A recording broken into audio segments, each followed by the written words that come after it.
about 24 years ago, I started a shop called Alchemy Works because I wanted to do something other than, I was ghostwriting at the time.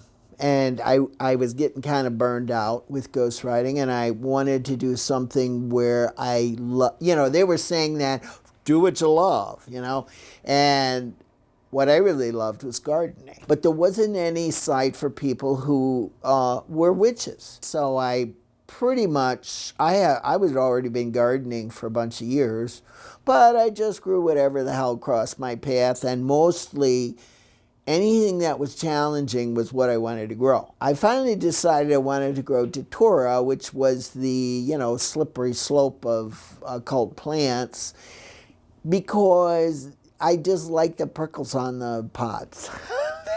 And I love the flowers. They're so sensual, the shapes of the flowers. Anyways, that's how I got started with Alchemy Works, and that kept me going for 20 years. I wrote several books. I actually started writing a book that I thought I was going to self-publish, and then a woman who was an editor, acquisitions editor for Weiser, was one of my customers.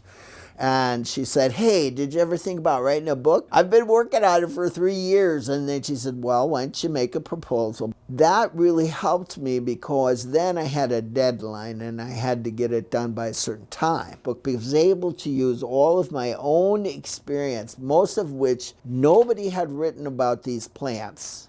Even the more common ones, like mugwort. So I felt like one thing my job was to talk about A, how it had been used by folk, and B, and for what, and B, how do you actually grow it? In a way that could be duplicated by ordinary people and have success with growing these plants.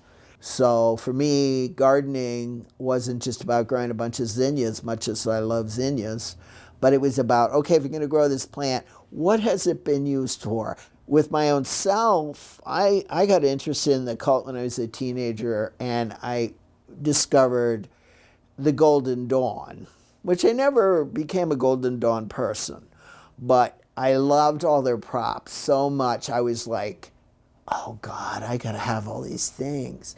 Now, I never had any of those things, but they inspired me greatly. And I got the Thoth deck, which I still have in use. And witchcraft was kind of a easy on-ramp compared to lodge magic. I remember looking at Paul Hewson's books. Came out in the early 70s, and I got it, and I was like, well, I guess I can't become a witch because I don't know where I'm going to get a sword from and engrave something on there. I mean, that's just not possible. Now, you could probably just buy the thing online, but then it was sort of like, where would you ever buy a sword? How would you ever engrave it? So I just thought, well, I can't be a witch. And it wasn't until years later that I discovered that, guess what? You don't need a sword. Most of the tools I've ever had have been like sticks. The Sword of Moses came about because I did the witching herbs, and it did pretty good, but I don't want to write. They asked me, why don't you write another book about herbs? And I didn't want to. I wanted to write about something different. So I remembered going to the University of Chicago library, because I lived in Chicago in the 70s, and I went there with friends, and we were all like book nerds. I wanted to look at the occult stuff. So I did, and I saw this little slim gray book called The Sword of Moses, and I was like, what is this? Took it out, looked at it, and I realized immediately it was a Jewish magic book. And I never knew there was such a thing, but I also saw right away that the guy who had translated it, Moses Gaster, had X'd out all the divine names, so he could never actually perform the operation, and I just felt so disappointed by that. So when my time came, decades later, I was like, I noticed that somebody had done a new translation of The Sword of Moses. And he wasn't a magician or anything. He was just, a scholar. And I was like, I got to write about this book from the perspective of a magician, not a scholar. And that's what I did. That's why I wanted to do it and why I did do it. And it was really a great learning thing for me. Weiser asked me if I would write about the Book of Enoch. And I said, I don't know anything about it. And I said, well, you don't have to. You just can research it, just like you did with the Sword of Moses, and then write about it. And I said, okay, well, I'll give it a try. But it turned out I really got into it. Already the Sword of Moses was like, well, it was a rabbit hole, but it was a rabbit hole that kept leading to other places. The Book of Enoch was even more so. The Book of Enoch made me decide that henceforth I would always be writing about Jewish magic and Jewish mysticism because I didn't realize how much was there. I had no idea. And just researching it and thinking about it, how it worked, what people used it for, why, when, all those things just opened up this huge world of works that I didn't even know existed. Enoch is mentioned in Genesis. It gets one line, and it says something like, Enoch walked with God, and God took him, and he was no more. And it is very mysterious. Why did they say God took him? But some people concluded that he was bodily taken up to the heavens, which would make him totally unique in Jewish history. He's also the only prophet who ever got dragged up there. And he, according to the Book of Enoch, he had all of these adventures, interacting with archangels, working to try to get the characters of the Book of Enoch, like the Watchers and their children, the Nephilim, trying to get them to be maybe not forgiven, but at least, have some kind of future other than destruction. He learned the forbidden knowledge that was presented by the Watchers to human beings, like astrology, curse work, healing with herbs, all this other stuff, reading, especially omens, reading omens in natural things like thunder, volcanoes, wind, using those things for divination. Enoch then learned those directly from the angels. So he did it in a completely different way than the Watchers when they taught human beings what these things meant. And he ended up becoming immortal, and not in that book, but in subsequent writings, he morphed into the angel Metatron. So he was the highest power in heaven beside God himself. So that gave ordinary people kind of a lot of hope, that maybe they could do that. When we look at the Hebrew Bible, we see Adam and Eve, and they ate of the fruit of the knowledge of good and evil, and they get kicked out of heaven for that because they disobeyed, right?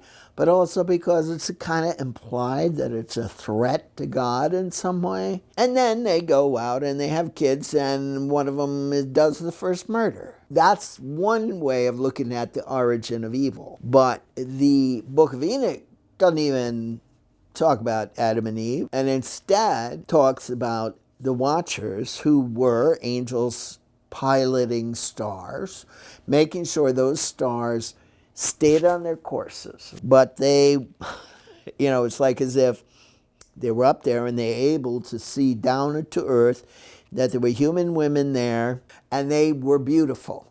And they said, we want them. Even though they were angels, they had no reason to have a desire for sex, because in the Hebrew Bible, the first commandment is be fruitful and multiply.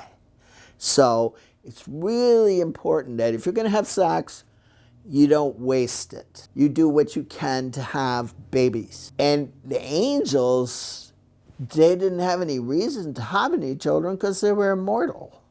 And it's an interesting critique that they shouldn't have wanted to have children because they were immortal.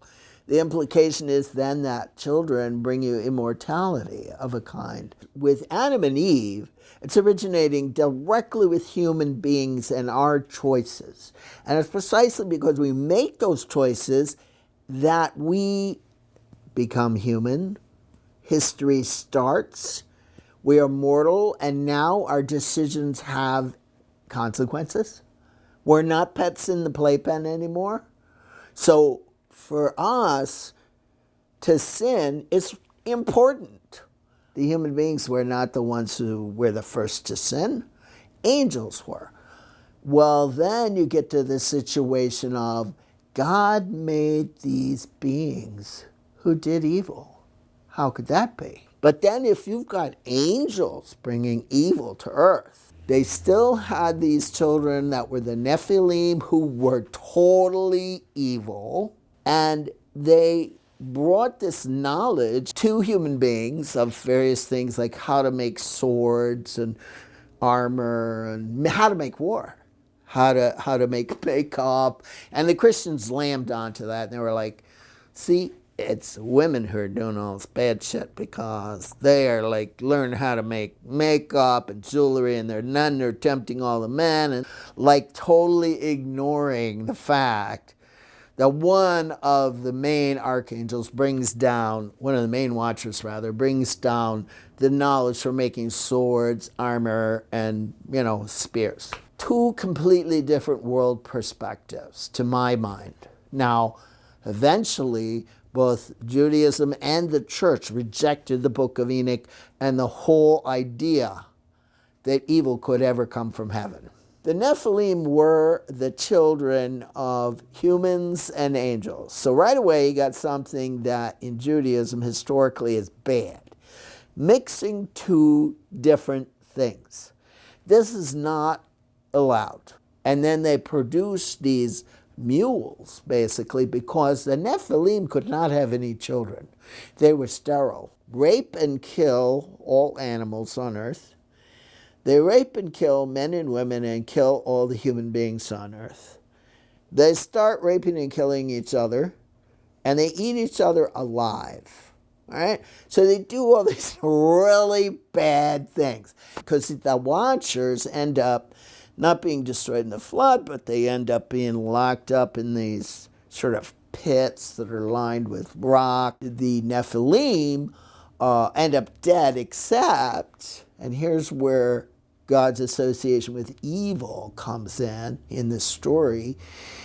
The head of the Nephilim comes to God and says, well, instead of just killing all those spirits, because, okay, go ahead and kill all the Nephilim, but then we've got their spirits.